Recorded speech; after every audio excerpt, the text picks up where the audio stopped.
Et vas-y, j'espère que vous allez bien. Aujourd'hui, je vous retrouve pour vous raconter le pourquoi du comment j'ai décidé d'ouvrir ma chaîne YouTube.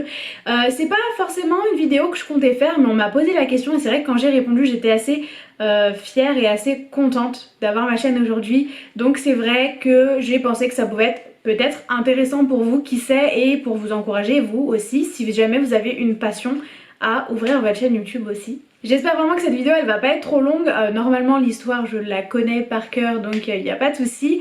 Mais voilà, j'espère vraiment que ça vous plaira et c'est parti. Alors il faut savoir que j'ai toujours regardé des séries et c'est vrai que j'ai commencé à regarder des séries de manière excessive en 2008-2009 avec tout ce qui était Merlin, Vampire Diaries, etc. Mais c'est vrai que j'ai du coup toujours baigné dans les séries, même plus que les dessins animés, avec des séries comme Brothers and Sisters, American Wives, Charms, vraiment tout ce qui traînait à la télé. En fait j'avais pas encore ce sens du streaming jusqu'à 2008. Et j'adorais les séries, peu importe.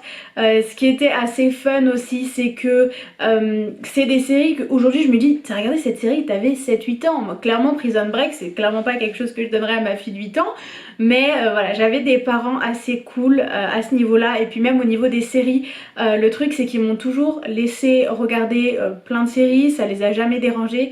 Dans le sens où tant que j'avais les notes à l'école, ils étaient pas trop forceurs au niveau des notes, il fallait que je sois dans la moyenne quoi. Mais tant que j'avais les notes à l'école, je pouvais dormir à l'heure que je voulais, à condition que voilà, ce soit pas excessif à 3h, 4h du matin.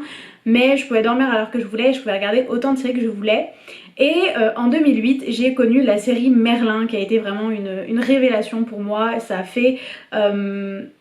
c'est comme si en fait il me manquait quelque chose dans ma vie jusqu'à ce jour-là. Et c'est pas que la série, hein, c'est vraiment regarder plein de séries.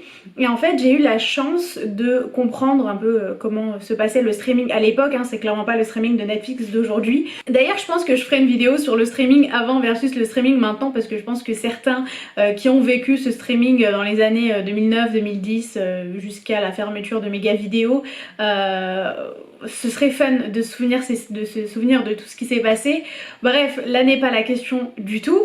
Donc je disais en 2008 j'ai commencé Merlin et puis après chaque année en fait je regardais la série et j'ai commencé à la regarder en direct de la BBC One. En fait c'était la chaîne anglaise, c'était une série qui était diffusée le dimanche soir pardon, à 20h exactement, je m'en souviens comme si c'était hier. Et du coup je regardais, il était 21h en France parce qu'on avait 1 heure de décalage, et je regardais en direct en anglais. Et à chaque fois que je regardais cette série, que je regardais un épisode, du coup c'était un épisode par semaine et ça va, les saisons elles étaient courtes, c'était 13 épisodes. Donc ça a été les années qu'on suivit, hein. On parle plus de 2011, 2012. Je regardais ça, vraiment j'étais émerveillée et en fait à 21h, une fois que j'avais terminé l'épisode, j'allais manger. Et arrivée à table, j'avais besoin d'en parler. Sauf que personne regardait cette série. À la rigueur, Prison Break, on regardait en famille, j'ai envie de vous dire. Grey's Anatomy, on regardait en famille. Mais cette série, personne ne la regardait. Et ma meilleure amie, qui a mis un peu plus de temps que moi à regarder, mais qui a fini par la regarder, elle attendait la traduction donc le lendemain. Donc il fallait que j'en parle avec quelqu'un le dimanche soir. Et moi, je suis le genre de personne, je peux parler, je m'en fous si la personne d'en face m'écoute. C'est horrible d'ailleurs, c'est une partie de ma personnalité donc je suis vraiment pas fière, mais c'est pas grave, la plupart du temps je dis des choses intéressantes quand même. Bon bref, on s'en fout. Donc j'allais à table et puis je commençais à raconter ce qui se passait, il y a eu ça, il y a eu ça, il y a eu ça, il y a eu ça, et puis mes sœurs s'en foutaient complètement, mes frères, il y avait un bébé du coup et un qui s'en foutait aussi, et en fait il y avait juste ma mère. Ma mère c'était comme ça. Ma mère, parce que c'est une maman et jamais elle me dira Imen tu me saoules.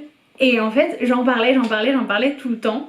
Et du coup avec tout ça il y a eu l'arrivée donc dans toutes ces années là, hein, 2010-2011, et l'arrivée de Game of Thrones. Et Game of Thrones pareil, la série j'avais besoin d'en parler. Donc je regardais l'épisode et puis j'avais personne avec qui en parler, donc je descendais en bas, enfin dans la maison quoi, bref. Et j'allais voir ma mère, mes sœurs, hein, il s'est passé ça, ça, ça, mais ils s'en foutaient, ils regardaient pas la série. Et du coup en fait ça a commencé, c'est parti de quelque chose d'assez drôle, je m'en foutais que personne m'écoute, mais je le disais, à quelque chose de frustrant. J'ai eu la chance quand même de rencontrer des amis, et puis même ma meilleure amie que je connais depuis toujours, qui regarde des séries, mais quand il y a certaines séries qu'on n'a pas en commun et qu'on peut pas en parler, c'est quelque chose d'assez frustrant. Parce que moi, pour moi, les séries, c'est pas juste regarder la série, c'est derrière en fait, tout ce qu'il y a derrière, pouvoir en parler et pouvoir débattre et pouvoir voir au-delà en fait de juste la série, parce que voilà, c'est de l'art quoi, tout simplement. Et c'est vrai que je me sentais frustrée et quand j'ai eu 16 ans, donc 15 ans, 16 ans, j'ai voulu ouvrir ma chaîne, sauf que quand j'ai dit à ma mère, en fait j'ai dit à ma mère la phrase qu'il faut pas dire, maman je vais faire des vidéos sur internet concrètement, avec tout ce qui se passe à l'époque, tout ce qui se passait, tout ce qui se passe toujours, hein, c'est dangereux internet, et puis ton enfant qui vient, qui est mineur et qui te dit j'ai envie de m'exposer face aux personnes, ma mère elle m'a dit immédiatement non, elle sait que je suis passionnée par les séries, elle m'a dit bah, trouve un autre moyen. J'ai eu envie d'ouvrir un blog ou toutes les choses comme ça, sauf que je suis pas du tout douée en écriture en fait, donc ça servait à rien d'entamer quelque chose et je savais que j'allais pas suivre le pas. Et c'est vrai que bon, j'ai gardé un peu cette frustration jusqu'à mes 17 ans, enfin c'était vraiment un mois avant mes 18 ans, j'ai dit c'est bon, il faut absolument que j'en parle, même si au lycée ça va, j'ai rencontré des amis qui regardent plein de séries, j'ai eu vraiment cette chance, surtout que vraiment entre 2009 et aujourd'hui 2020, j'ai jamais autant regardé de séries de ma vie, en même temps ça reste quand même une décennie, c'est la moitié de ma vie, mais c'était vraiment excessif, c'était des nouvelles séries chaque semaine, c'était une trentaine d'épisodes par semaine, c'était quelque chose de génial et j'ai eu envie de partager. Après j'avais peur, donc j'ai quand même sorti mes premières vidéos, hein. J'ai eu peur des gens en fait, j'ai eu peur de l'avis des gens parce qu'en fait je regardais vachement de vidéos sur comment commencer sa chaîne YouTube, pourquoi commencer sa chaîne YouTube, et la plupart des conseils qui étaient donnés c'est commencer une chaîne si vous sentez que vous avez quelque chose à apprendre aux gens. Moi j'ai rien à apprendre, j'ai rien à vous apprendre et voilà en fait j'étais perturbée par ça parce que moi j'ai juste envie de partager quelque chose, j'ai envie de partager ma passion et ma passion c'est les séries, j'ai envie d'en discuter, j'ai envie de débattre, j'ai envie de, limite j'ai envie de vous dire d'étendre mon champ d'amis pour avoir encore plus de débats et de papotage par rapport aux séries et surtout voilà on regarde pas tous les mêmes séries donc je vais en retrouver certains dans certaines vidéos et d'autres pas dans d'autres vidéos et d'autres dans d'autres vidéos pardon, mais c'est vrai qu'il y a ce truc de me dire mais je leur apprends rien en fait, je parle. Et en fait le truc qui est assez drôle dans tout ça c'est que j'ai toujours fait attention un peu dans mes vidéos à comment je me coiffais, comment je me maquillais, il fallait que ce soit beau etc. Et le jour où littéralement j'ai mis mon pyjama, que j'ai fait une couette à la va-vite et oui j'étais maquillée mais je me suis mise devant la caméra et j'ai parlé de mes séries espagnoles. Ça a été cette vidéo que j'ai dit c'est une vidéo, bon je l'ai fait toute pour moi, mais cette vidéo je la fais pour moi dans le sens où j'avais personne avec qui parler de mes séries espagnoles, mais quand je dis personne c'est que voilà, ma meilleure amie elle m'avait lâché sur le coup et je pouvais pas du tout en parler. Il y avait Grand Hôtel en plus qui était diffusé à l'époque sur Teva etc. J'ai dit écoute sors ta vidéo, tu t'en fous, de toute façon si ça atteint 2 personnes, et ben ce sera 2 personnes pour en parler avec toi. Et ce qui s'est passé, c'est que déjà c'est la vidéo la plus vue de ma chaîne, je crois qu'elle a pratiquement 13 000 vues si je me trompe pas. Et c'est une vidéo qui avait généré beaucoup de commentaires. Et c'est vrai que je me suis dit, mais attends, mais Imen, mais tu vois, en fait, t'as rien appris à personne, t'as juste parlé t'as fait découvrir aux gens, ou peut-être que les gens regardaient déjà la série, mais t'as fait parler les gens par rapport à tes séries espagnoles alors que t'avais absolument personne avec qui en parler.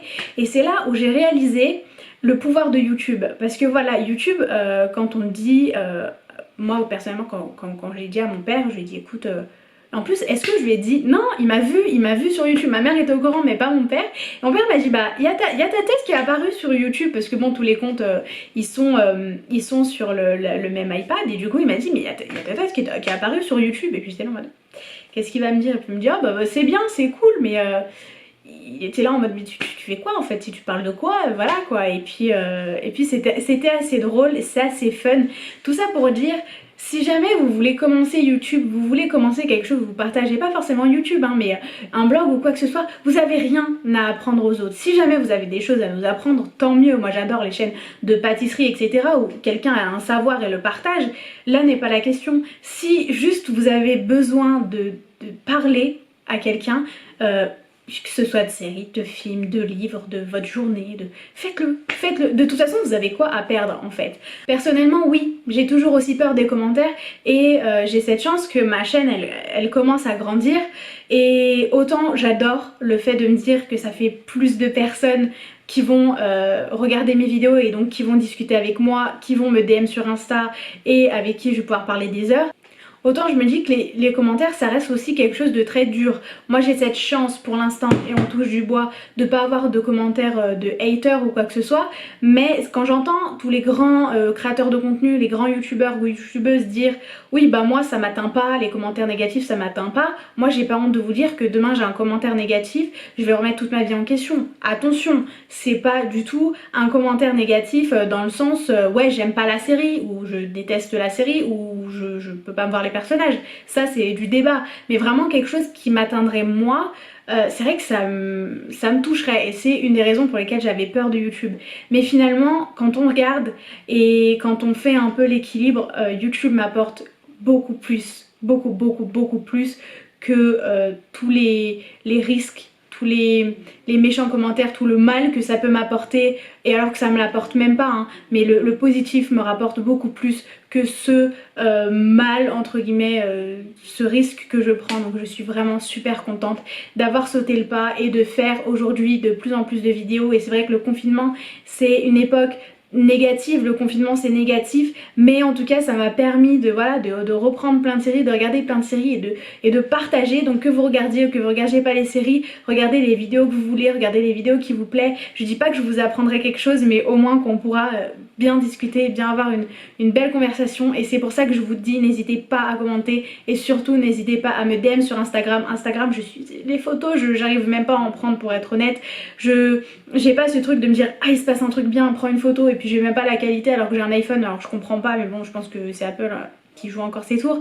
Mais pour vous dire, Instagram, le compte il est là pour vous, pour nous, et voilà c'est tout. Voilà, je suis désolée, c'est vrai que je suis rentrée dans un discours limite philosophique, vraiment un discours d'inspiration, parce que c'est une vidéo que j'aurais bien aimé voir, une vidéo qui me dit même si t'as rien à apprendre, c'est pas grave, sois passionné, fais ta vie et puis voilà, allume ta caméra, peu importe la qualité, discute et puis attends une réponse tout simplement. Voilà, j'espère vraiment que cette vidéo vous a plu, que cette histoire aussi vous a plu. Bah, c'est la mienne, donc c'est vrai que j'en suis assez contente. J'aurais bien évidemment voulu commencer un peu plus tôt, me dire oui bah si t'avais commencé à l'époque, puisque j'ai commencé vraiment sur la fin de Vampire Diaries etc, et c'est vraiment des séries Pretty Little Liars, faire des théories etc, je me dis ça aurait été tellement bien.